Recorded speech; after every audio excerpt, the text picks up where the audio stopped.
Bonjour tout le monde. Aujourd'hui on se retrouve pour faire le budget du mois de février parce qu'on m'a déjà demandé de faire le budget en vidéo, donc moi ça ne me dérange pas, j'ai le temps, donc on va faire ça ensemble. Alors là j'ai déjà, hop, je vais vous montrer ce que je fais quand je prépare mon budget. Je remplis cette feuille là déjà pour voir quand tombe l'argent. J'écris en vert. En rouge, c'est tout ce qui sort. Et en orange, je mets les courses. Si je dois aller à Netto, combien de tickets resto j'ai besoin par semaine. Donc là, ce mois-ci, j'ai besoin de 10 tickets resto et on est sur un mois à 4 semaines. En rose, je note les événements. Bon, voilà, c'est mon anniversaire. Donc voilà, qui coûte un petit peu des sous, puisque mon mari, alors qu'on avait décidé qu'il y avait un budget, il s'est dit bah non, j'ai envie de te faire un cadeau surprise. Du coup, mon prévisionnel, il rentrait plus dans les clous, mais bon voilà, il est mignon, il me fait un petit cadeau surprise. Voilà, alors du coup, voilà, j'ai rempli tous les dénominations et il n'y a plus qu'à mettre les chiffres en espérant ne pas se tromper. Alors, le salaire, il a touché 2079,81 €. Du conseil départemental, j'ai touché 1022,98 €. La CAF, 731,72 € et il nous restait du mois dernier 21,40 €. Enfin, il reste plus que ça parce qu'il y a le fonds d'urgence du compte courant, mais je ne le compte pas là. Je fais comme s'il n'existait pas, comme ça je ne suis pas tentée de le dépenser. Mais le compte courant a un fonds d'urgence au cas où que le salaire tombe plus tard ou qu'un prélèvement passe trop tôt. Comme ça, on est sûr de ne pas être à découvert. Donc pour l'instant, le fonds d'urgence du compte courant, il est à 340 €. Je pense que je vais le monter tranquillement jusqu'à 500 €. Et une fois qu'on aura les 500 € qui serviront toujours de pouvoir faire tampon au cas où. Parce que moi, par exemple, pour les dépenses de santé, j'ai pas d'enveloppe. Parce que nous, on ne paye rien.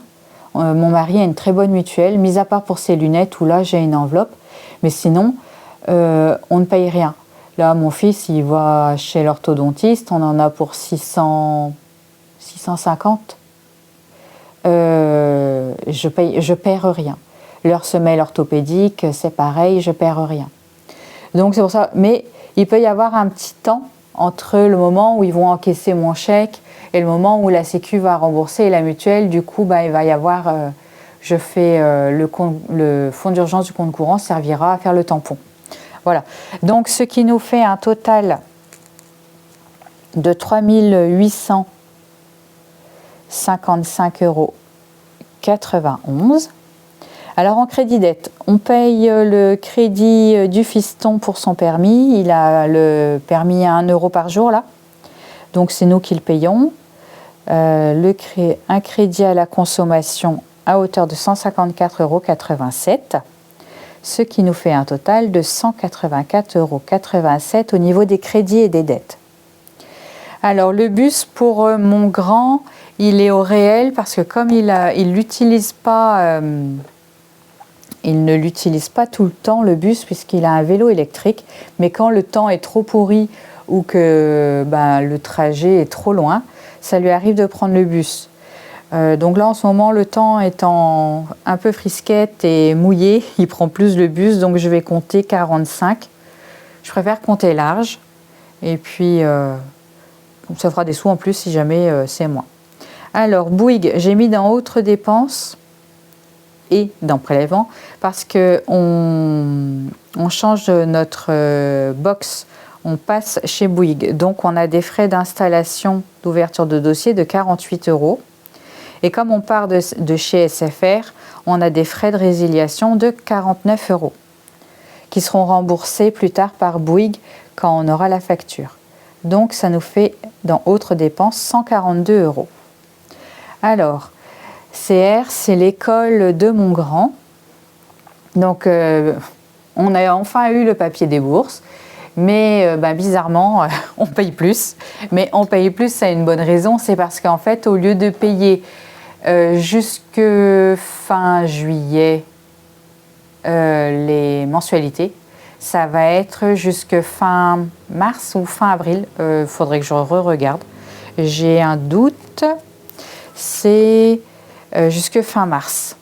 Du coup, ils ont préféré faire comme ça. Les autres années, ils enlevaient de chaque mensualité. Là, ils en ont enlevé carrément. Du coup, on passe à 165 € par mois. Le loyer, alors, il est à 519,17 € avec l'augmentation. Et on a une fuite d'eau qui nous a fait consommer plus. Alors, Bouygues, ça c'est nos portables. On est à 39,96 € pour les 4 forfaits. SFR, 50 € puisqu'on n'est plus engagé et que du coup, le prix a augmenté. Alors, WFM, c'est les enfants. Le violon, 14 €. Netflix, c'est 13,99 €. Amazon Music, c'est 15,99 €. Canva, c'est 11,99 €. Le bus du dernier, c'est 30 €. Microsoft, 9,99 €. BPCE, c'est 4,66 €. Et au cas où je meurs, la banque prendra en charge les frais d'obsèques. La MAF, donc assurance habitation et assurance voiture, on en a pour 80,58 €. BPO, c'est la convention du compte bancaire, donc on est à 13,15 €.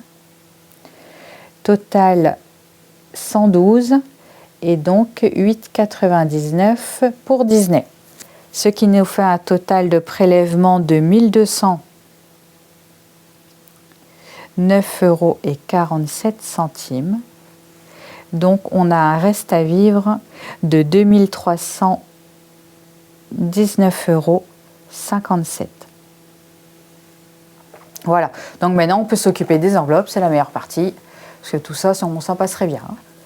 Donc au niveau des courses, je reste à 220 € par mois, par semaine, pardon.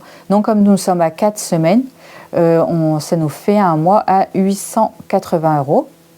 Action. Donc j'ai un budget tous les mois parce que j'ai un chat qui fait des petites bêtises et qui ne veut pas uriner dans ses caisses, qui urine à côté. Donc comme je n'ai pas envie d'éponger du pipi, je mets une alaise et elle fait dessus. Divers, je vais mettre 100 €. Donc divers, ça va être le shampoing à la pharmacie pour les enfants par exemple, le ticket de bus, enfin bref, c'est tout ce qui ne rentre pas dans les autres enveloppes. Ça peut être un petit achat shopping que je n'ai pas envie de prendre dans une enveloppe épargne. La maison, 50. Donc là, ça va être, je sais pas moi, une casserole à acheter, des torchons, ça peut être un peu tout et n'importe quoi. Les animaux, 100 €. Le gasoil, on va mettre 60. Le loto, 20. Mon homme, 80. Moi, 80. Et pour mon anniversaire, comme il a décidé de me faire un cadeau surprise qui n'était pas prévu, puisque c'est une surprise, on rajoute 30 €. On arrive pour les enveloppes à 1450 €. Du coup, il reste 800, un peu plus de 860 € Il reste exactement, alors 2319,57 moins 1450. Il reste 869,57 €. Donc je vais mettre 860, je vais répartir 860 € dans mes enveloppes épargne. Et la petite bigaille, entre guillemets, elle reste là, elle reste sur le compte. Elle reste sur le compte au cas où. au cas où je fais une petite erreur, ou pour les petits 50 centimes, vous savez, qui ne sont pas remboursés quand on a été voir le médecin, tout ça. Enfin, pour les ordonnances. Alors, donc, l'urgence du compte courant, je lui mets 20 euros. Je l'augmente petit à petit. 20 euros pour anniversaire tous les mois. Alors, sur le livret A de mon mari, alors voiture, c'est pour l'apport pour la prochaine voiture. Donc, je lui mets 200 euros. Comme ça, le crédit durera moins longtemps ou les mensualités seront moins élevées, suivant ce qu'on décidera au moment de l'achat de la future voiture. Alors, l'épargne de précaution, 100 euros. Projet, ça s'appelle projet, mais en fait, c'est parce que je ne savais pas comment l'appeler. J'ai marqué projet plaisir sur le tracker. 210 euros parce que j'ai dû taper un grand coup dedans pour changer mon imprimante. Et du coup, il faut que je le rembourse. L'imprimante n'apparaît plus maintenant, du coup, nulle part. Alors, Noël. Noël, je mets 50 euros. La maison, 60. Les animaux, 20. La voiture, 20. Les vêtements, 20. La vape, 20. L'IME, 40. L'école, 40. Le téléphone, 20. Et sortie en famille, 20. Voilà. Et normalement, si je n'ai pas fait d'erreur, on tombe bien sur 860. Et il reste 9,57 euros. Donc, moi, je ne fais pas un vrai budget zéro, même si dans ma tête, ils ont une utilité. Comme je vous disais, c'est pour tous les petits 50 centimes de droite et de gauche. Donc, en fait, on pourrait dire que c'est mon enveloppe santé. Mais je préfère laisser ça comme ça que de mettre enveloppe santé. C'est ma façon à moi de faire. Chacun fait un peu comme il veut. Moi, je me retrouve mieux comme ça. En fait, j'aime pas voir le zéro là. Je ne sais pas pourquoi ça me stresse. Je veux qu'il y ait un chiffre en positif.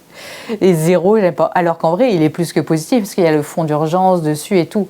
Mais non, je préfère ça comme ça. Mais ça a une utilité. C'est pas de l'argent qui ne sert à rien. De toute façon, il y a zéro argent qui sert à rien. Voilà. La répartition des épargnes, je la ferai plus tard puisque je ne fais le virement sur les livrets qu'au moment où la CAF est tombée et qu'on n'attend plus aucun argent de nulle part. Donc ce sera, il me semble que le 5 c'est dimanche. Du coup, on aura la CAF lundi.